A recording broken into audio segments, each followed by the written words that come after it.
En ce temps-là, les yeux levés au ciel, Jésus priait ainsi. Père Saint, je ne prie pas seulement pour ceux qui sont là, mais encore pour ceux qui, grâce à la parole, croient en moi.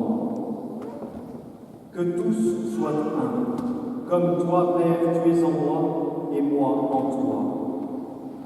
Qu'ils soient un en nous, eux aussi, pour que le monde croie que tu m'as envoyé.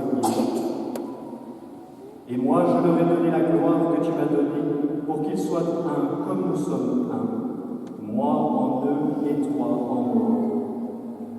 Qu'ils deviennent ainsi parfaitement un, afin que le monde sache que tu m'as envoyé et que tu les as aimés, comme tu m'as aimé.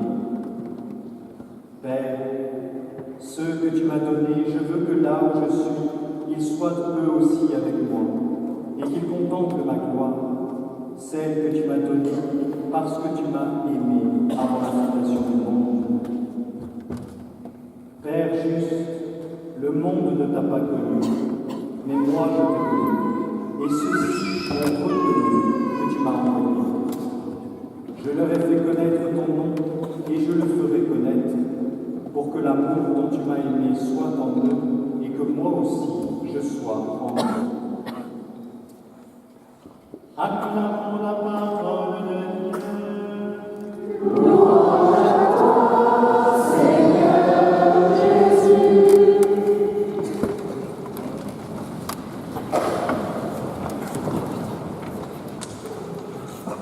La messe de ce matin est célébrée pour Lucette, pour Maria Danus, pour Élise Corin et pour tous les habitants du pays de Fayence.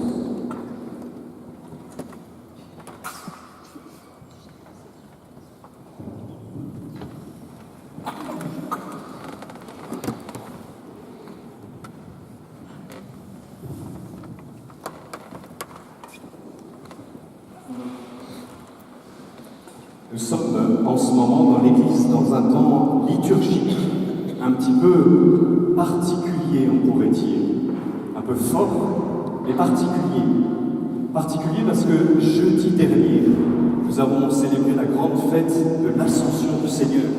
Le Seigneur est mort, le Seigneur est ressuscité, on l'a célébré pendant 40 jours, et après ces 40 jours, il a montré à ses disciples qu'il était bien ressuscité, pour qu'ils puissent bien le transmettre après. Le Seigneur remonte auprès de son Père. Et dimanche prochain, nous célébrerons la grande fête de la Pentecôte. Le Seigneur, l'Esprit Saint, qui va venir nous visiter, qui va venir remplir nos cœurs, nos vies, pour nous transmettre ce bonheur que Dieu veut pour chacun d'entre nous. Jésus est parti, l'Esprit Saint n'est pas encore là. On est tout seuls, les amis. C'est triste, non? Amen. Ça pourrait paraître triste, non? C'est là où, vous voyez, on se dit, il y a quelque chose d'étonnant dans ce que l'on vit, dans ce dimanche, 7e dimanche du temps de Pâques, avec comme, en apparence, cette absence de Dieu. Qu'est-ce que l'Église veut nous inviter à vivre? En réalité, vous voyez, ces 9 jours, c'est comme une neuvaine. 9 jours qui nous séparent de l'Ascension jusqu'à la Pentecôte sont là justement pour nous aider à préparer notre cœur à cette venue magnifique de l'Esprit Saint. Vous allez me dire, oh mon père, vous savez, moi j'ai 94 ans, ça fait 94 ans que je vis la fête de la Pentecôte et que l'Esprit Saint, ça sera comme d'habitude. Peut-être qu'il y en a qui se disent cela. Oh non, les amis, surtout pas. Je pense que si on s'y prépare bien, c'est l'encens, ça fait tousser. C'est terrible. Je pense que si on s'y prépare bien, comme à tout grand événement, notre fête de la Pentecôte de la semaine prochaine n'aura rien à voir avec ce que nous avons vécu les autres années. Ça ne veut pas dire que ce n'était pas beau les autres années, mais là, ça sera extraordinaire parce que le Seigneur vient toujours faire des choses extraordinaires dans notre vie. Mais si on l'accueille, si on veut bien qu'il vienne le visiter, si on veut bien qu'il vienne agir en nous. Donc, 9 jours. 9 jours pour nous préparer à cette venue de l'Esprit Saint. Et on a entendu cet évangile, pas facile, non? Vous ne trouvez pas? Pas simple, pas pas s'il dit des choses qui sont dures, pas du tout, mais parce qu'il y a une forme de répétition qui fait qu'on se demande un peu qu'est-ce qui se passe.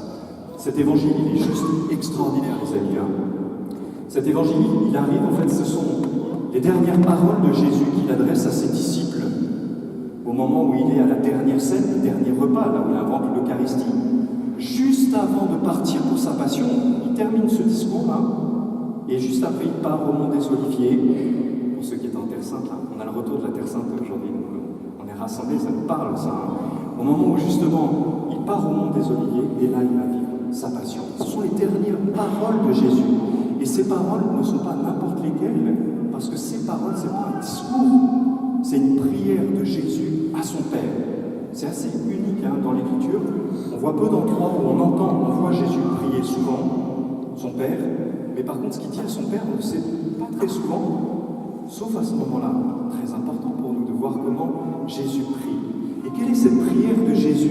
Vous allez voir que pour nous, c'est un cadeau immense. Le Seigneur dit, « Père, je ne te prie pas simplement pour ceux qui sont là, les apôtres, la Vierge Marie, Marie-Madeleine, les saintes femmes. Je ne te prie pas simplement pour ceux qui sont là, mais je te prie pour tous ceux qui, parce qu'ils auront écouté la parole, croiront en moi. » Il parle de nous, les amis, là. C'est fou quand même. Le Seigneur, sa dernière prière, sa dernière intention, le mouvement de son cœur avant de vivre sa passion, il est pour nous. Waouh! C'est beau quand même ça. On a de la chance quand même. Moi, je sais pas, je me suis dit ça, je sais que c'est très humain, mais moi, si j'étais à la porte de ma passion, je pense que je dirais au Père, « Père, aide-moi. Père, alors soit fais que ça n'arrive pas, ou moi je dirais, Père, aide-moi à bien le faire comme tu veux, mais je prierais peut-être pour moi en fait. Alors que là, Jésus, il ne prie pas pour lui, il prie pour chacun d'entre nous. Et il faut qu'on le prenne pour nous là, aujourd'hui. Vous voyez, on vient de plein d'horizons différents, avec des raisons différentes, puisqu'il y a ceux qui reviennent pour la Terre Sainte, il y a ceux qui viennent aussi parce qu'il y a une entrée en catéchuménale, je vous expliquerai après, il y a ceux qui viennent pour voir Jésus, mais qui viennent de ci, de ça, on vient tous d'horizons différents. Par contre, il y a une chose qui est unique et qui nous rejoint tous, c'est que le Seigneur a prié pour chacun d'entre nous, juste avant de vivre sa passion. La preuve de l'amour de Dieu pour nous, c'est extraordinaire. Et c'est ça qui nous réunit aujourd'hui. Ce qui fait que nous sommes là aujourd'hui, c'est parce que nous sommes aimés de Dieu. Et il nous le prouve une nouvelle fois. J'ai l'impression de dire toujours la même chose. Mais je pense que c'est tellement important, je crois qu'il faut le dire toutes les semaines. Non? Vous n'êtes pas d'accord? On est aimés de Dieu. Et il nous le prouve dimanche après dimanche. Il vient nous dire sans cesse, je t'aime, je prie pour toi. Vous imaginez, pour ceux qui sont en difficulté là particulièrement, qui vivent des épreuves, qui vivent des choses difficiles, vous n'êtes pas seuls. Le Seigneur a prié pour vous. Et cette prière, il la continue auprès de son Père pour toute l'éternité. Pour toute l'éternité, il prie pour nous, il pense à nous, il nous regarde, il nous porte, il nous aide à vivre justement, pas vivre n'importe quoi, à vivre l'épreuve qu'on a à vivre aujourd'hui, ou la joie, ou les événements qu'on a à vivre aujourd'hui. C'est une belle introduction quand même. C'est un beau dimanche qui nous prépare à cette venue de l'Esprit Saint. Mais le Seigneur continue dans sa prière, il ne s'arrête pas là. Il ne demande pas simplement, une prière comme ça, allez, aide-les un petit peu. Il demande quelque chose et il va le répéter, le répéter, le répéter. Seigneur, fais qu'il soit un, unifié. Et cette prière, elle est, à mon avis, essentielle, très importante, non seulement parce que c'est la dernière. Si Jésus le dit à la dernière, c'est certainement que c'est ce qui est le plus important dans son cœur. Et aussi parce qu'il le répète. Il ne le répète pas, vous savez, il le dit 5 fois ça, qu'il soit un. Il ne le répète pas parce que les disciples, ils sont sourds d'oreille. Il n'y avait pas de sonotone à l'époque, donc il répète pour être sûr que non, il le dit 5 fois parce qu'il veut montrer à quel point cette unité est essentielle pour chacun d'entre nous. Voilà ce que le Seigneur demande pour nous, l'unité, que l'on soit un. Pourquoi est-ce que c'est si important, les amis? Pourquoi est-ce que c'est important qu'on soit unifié, qu'on soit un? Peut-être pour le comprendre, parce que ce mot, il n'est pas si facile que ça à s'approprier, je trouve. Je ne sais pas ce que vous en pensez, mais dire, bon, il faut que je sois un. D'accord? Un quoi? Pour le comprendre, peut-être que l'inverse nous aide. L'inverse de unifier, l'inverse de un, c'est diviser pour le coup. Le Seigneur ne veut pas que nous soyons divisés. Parce que qu'est-ce que ça crée, la division? À l'intérieur de nous ou à l'extérieur de nous, ça engendre de la jalousie, de la colère, ça engendre de la critique, de la comparaison, ça engendre de l'orgueil. En gros, ça engendre du malheur, quoi. On est d'accord avec ça, hein? Eh oui. Quand on est divisé, on est malheureux en réalité. D'où le fait que le Seigneur, au contraire, il veut que l'on soit un, c'est-à-dire que l'on soit heureux. Parce que pour le coup, le principe de l'unité, ce que ça donne, l'unité, c'est quoi? La joie. Oh, Seigneur, waouh, qu'est-ce qu'on en a envie de cette joie, non? Je ne parle pas d'une joie fausse, hein. Je parle pas d'une fausse joie que ça, hein. Non, une vraie joie profonde qui vient de Dieu pour le coup, même si je suis éprouvé, même si je suis dans la difficulté. Il ne nous donne pas simplement la joie, il nous donne la paix. Vous connaissez, hein, Jésus, quand il vient voir ses disciples, pour la première fois à sa résurrection, sa parole extraordinaire, la paix soit avec vous. Lorsqu'on est unis avec Jésus, on est dans la paix, on est dans la joie, mais on est aussi dans la paix intérieure. Là aussi, Seigneur, waouh, qu'est-ce que je désire avoir cette paix intérieure, cette paix extérieure, bien sûr, dans le monde, hein. Bien sûr, mais je crois qu'elle commence déjà par la paix intérieure dans mon cœur. Joie, paix, amour. Hein, l'unité, elle engendre cet amour-là. Et là aussi, on est aimé de Dieu, mais on est aimé pour aimer à notre tour. On est fait pour cela. Vous avez vu que cette route-là, l'unité, elle conduit au bonheur. Un vrai bonheur. Pas un faux, quoi. Pas des trucs qu'on pourrait nous vendre dans un supermarché. Jamais les supermarchés, hein, mais ça peut paraître un petit peu passager, faux. Non, le Seigneur ne nous donne pas des choses passagères, fausses. Paix, joie, amour, bonheur. Wow. C'est ça qu'il veut nous donner dans cette unité. Vous avez vu combien c'est important? Vous avez vu pourquoi le Seigneur demande ça au Père?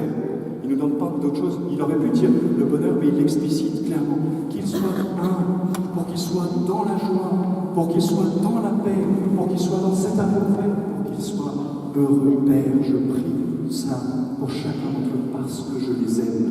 Et c'est extraordinaire, cette parole que nous donne le Seigneur aujourd'hui. Alors cette unité, à mon avis, elle peut être vécue dans deux directions, on pourrait dire. Je vais commencer par l'unité que j'appellerais extérieure. On peut être divisé, les amis, à l'extérieur de nous-mêmes, avec les autres.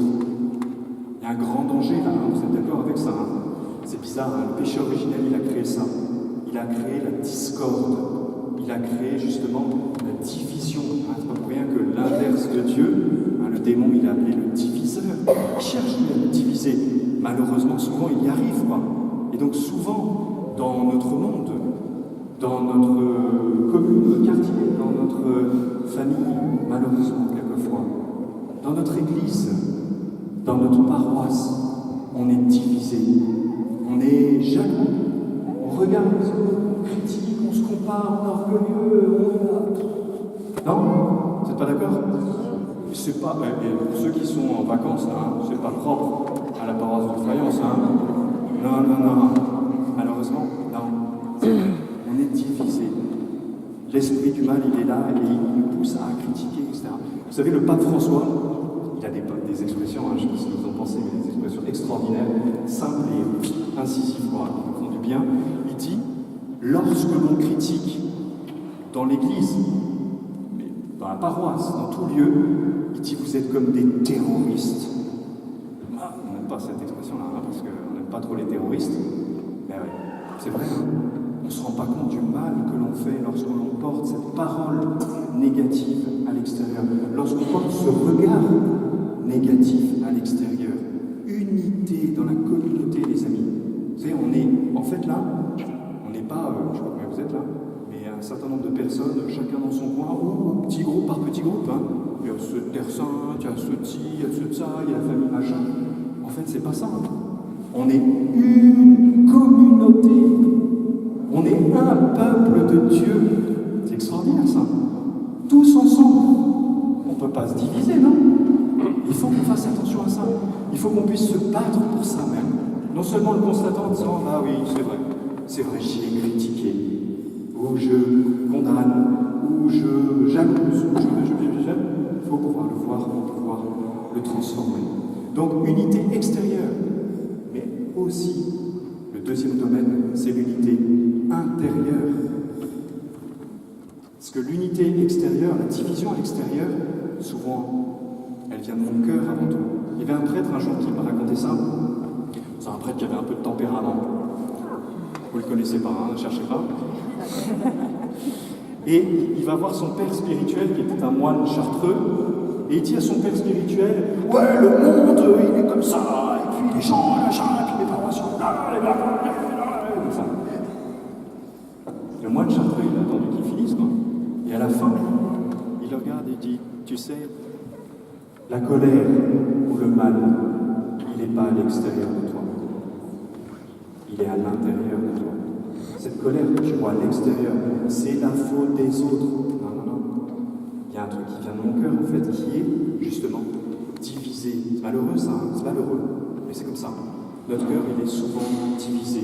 On a du mal à être un, à être dans cette vraie joie, dans cette vraie paix, dans cette vraie amour, parce qu'à l'intérieur de moi-même, c'est comme fracturé, quoi. Bon, c'est terrible, ça. Non, je vais vous faire pleurer. Mais non, les amis, surtout pas. Parce que le grand message de Jésus, c'est que justement, il est venu restaurer, il est venu rétablir, il est venu unifier notre vie, notre cœur, notre communauté, le monde entier. Il est venu pour ça, parce qu'il sait que là est notre bonheur. Mais, c'est pour ça que j'en parle un petit peu, j'insiste, excusez-moi, hein. Mais si on ne le constate pas, on ne le changera pas. Le pire, ça serait quelqu'un qui dit « Moi, je critique jamais. » Je sais pas qui est. J'ai montré personne. Hein. Et c'est plus dur, ça. Si je ne vois pas qu'il y a le mal en moi, je ne pourrai pas le transformer. Je ne pourrai pas unifier. Je serai toujours divisé. N'ayez pas peur, les amis, sans baisser la tête, sans pleurer, sans vous dire « Je suis nul », c'est pas vrai. Mais n'ayez pas peur de regarder effectivement qu'en nous, il y a une brisure liée au péché originel. Elle ne vient pas de ma faute, elle ne vient pas de moi, mais elle est présente en moi. Et donc il faut que la regarder, en disant, ben oui, malheureusement, ça m'arrive de critiquer, de juger, de pas être dans cette joie, dans cette paix, dans cet amour vrai. Et comme ça, on va pouvoir demander à Dieu de venir unifier. Et c'est pour ça qu'on entend cet évangile dans le 7e dimanche de Pâques, avant la Pentecôte. Parce que c'est ça qu'on va demander à l'Esprit Saint de venir faire dans notre cœur, si vous voulez bien. On ne va pas simplement lui dire « Allez, viens, Esprit Saint !» Je ne sais pas, on m'a demandé de lui dire de venir, je lui demande de venir. Et pourquoi tu veux qu'il vienne? Je ne sais pas, on m'a dit qu'il fallait le faire. Non, je demande à l'Esprit Saint de venir parce que j'ai besoin de lui. Pour venir unifier mon cœur, pour unifier ma vie, pour me rendre heureux. Et il peut le faire, les amis. Ceux qui se disent « ça ne marchera jamais. Parce que moi, j'ai tellement de colère en moi, j'ai eu tellement de problèmes en moi, que jamais ça sera possible. » C'est pas vrai, ça. Le Seigneur peut tout réconcilier en moi. Il peut venir me visiter pour transformer l'intérieur de mon cœur, si je lui demande. Vous savez, on pourrait avoir cette semaine, si vous voulez bien, on pourrait avoir cette prière toute simple. Viens, Esprit Saint. Et après, vous colorez comme vous voulez. Viens, Esprit Saint, pour unifier mon cœur. Viens, Esprit Saint, pour apaiser ma vie. Viens, Esprit Saint, pour me donner cette joie profonde qui vient de la présence de ton Fils en moi. Viens, Esprit Saint, pour apporter la paix dans le monde. Viens, Esprit Saint. On pourrait faire ça chaque jour. C'est facile en plus, hein. Il y a des prières qui sont plus longues, hein, quand même. Là, vous pouvez le faire. Même entre deux portes, vous pouvez faire ça. Viens, Esprit Saint. Même entre deux dossiers pour ceux qui bossent, là. Viens, Esprit Saint. Pour ceux qui sont grands-parents, qui sont en voyage, qui sont où qu'on soit, on va pouvoir toute notre journée, au réveil, toute la journée, régulièrement dire à l'Esprit Saint, viens dans ma vie, parce que j'en ai besoin, parce que j'ai besoin de ta présence, de ton action, et que je sais que tu vas venir, que tu vas me transformer, et que tu vas me conduire à ce bonheur vrai. Amen.